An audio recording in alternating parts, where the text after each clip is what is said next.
So we're going to do a tapa. It's quite warming and nice to come home to.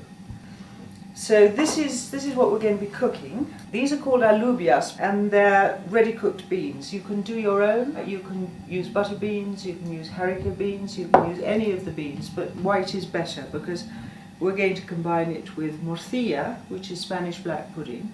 And this is what is known in Spain as Spanish stock cube.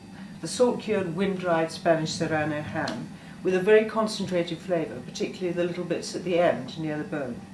Garlic, bay leaf, peppercorns, and naturally enough, olive oil. But the olive oil is used as an enrichment, a seasoning, and not for frying.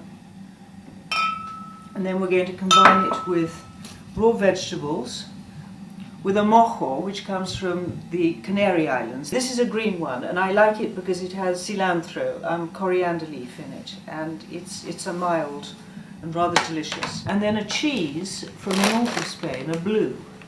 Azulojas from Asturias. Asturias is the region of Spain that's known for dairy food. And good bread. You can cook your own beans. You can soak them the night before, and I very often do that, but in this case I'm using bottled beans because it's easier and quick. But we need to get flavour into them, so I'm going to throw in the whole garlic. If I do this, it's going to need at least half an hour to soften. And then, because I haven't bothered to skin it, when the garlic is soft, I'll just pick it up in my fingers and then squeeze it in to the beans. A couple of bay leaves, which I will take out.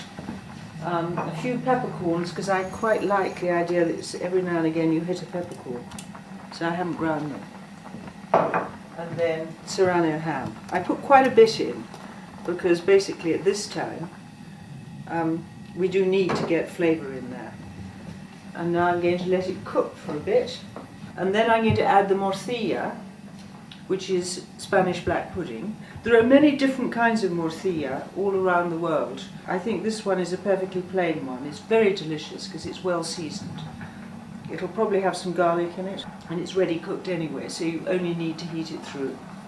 The flavouring is often marjoram, which is why I'm using a bit of marjoram in with the beans.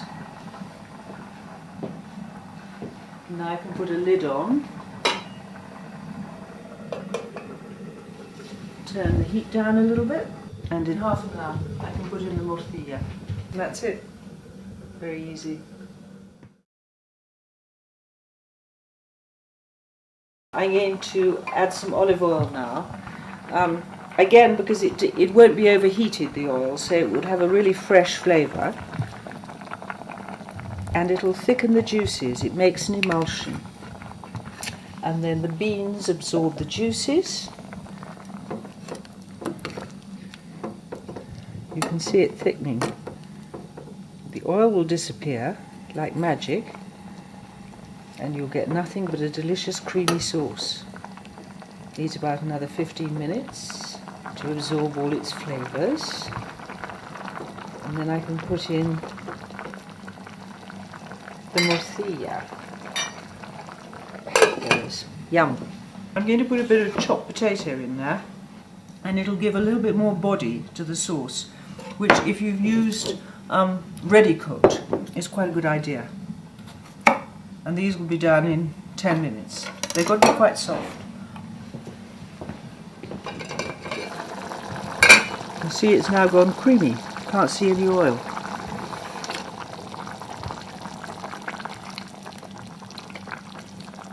You don't have to put potatoes in, but lots of people do, and I think it's really good because the texture changes, so it's soft and tastes good. We're going to add the morcilla now. Because it's ready cooked, it just needs to be heated up. How much morcilla you use depends entirely on what you can afford. Now all it has to do is heat up, and then we're ready to go. Nice thick juice. Now I'm going to dish them up. You can see they have to be juicy. If If I wanted to concentrate the juices a bit more, I'd take out all the beans and then probably toast it. Now, what am I going to finish it off with? A bit of olive oil, I think. A little bit of oregano, just to show that's what's in there. And as I promised, I'm going to squeeze in some of the garlic. Now, this is the hot element, and that will be eaten with bread to sop up all the juices. And to back it up, raw vegetables, fennel for the digestion, carrots for the it's sweet and crisp, and beautiful blue cheese, and some membrillo. It's just something sweet, just to clean the palate and taste good with the cheese. And we need a wine.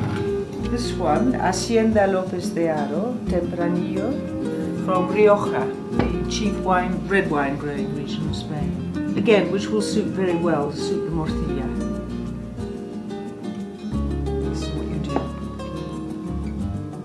To try it.